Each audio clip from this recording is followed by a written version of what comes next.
Greetings, this is the man who pretends to be Charles Darwin, and I'm taking out the trash. Well, sort of.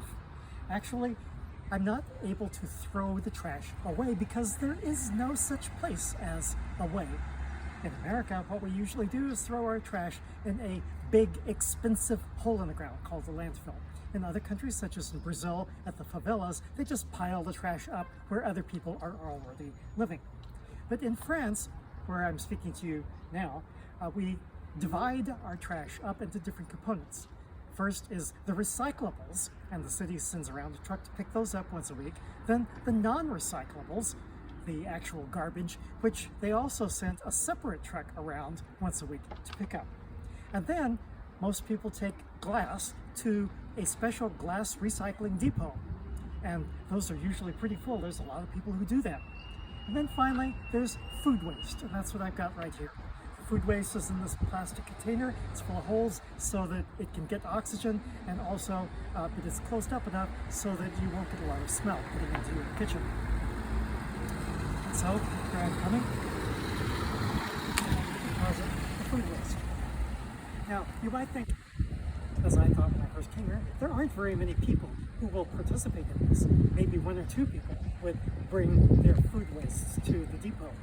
But it turns out, according to the municipal magazine that I just got this morning, that there's 109 metric tons of food waste, 109 metric tons in 2024.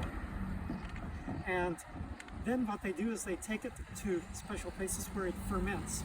And then from the fermenting of the food waste, they got 13,000 cubic meters of methane. Now, that's actually quite a bit when you consider that in France there is no fracking. In America, if you want more methane, you just do fracking.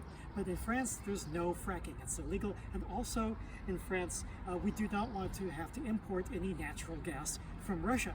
You can probably imagine that you don't want to trust the Russians. 13,000 cubic meters of methane, 38 tons of oil, and 12 tons of compost. Now this is not a new idea, but getting people to do it is another matter. Back in 1978, I was reading Newsweek. 47 years ago.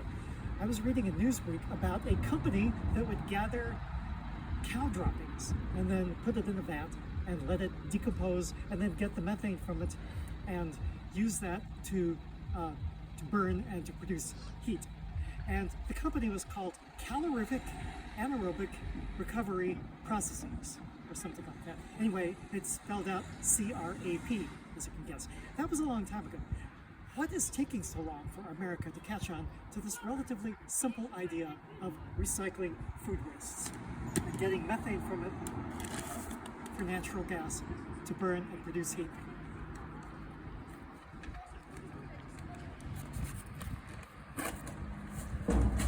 This is Charles Darwin. Tally ho and amen.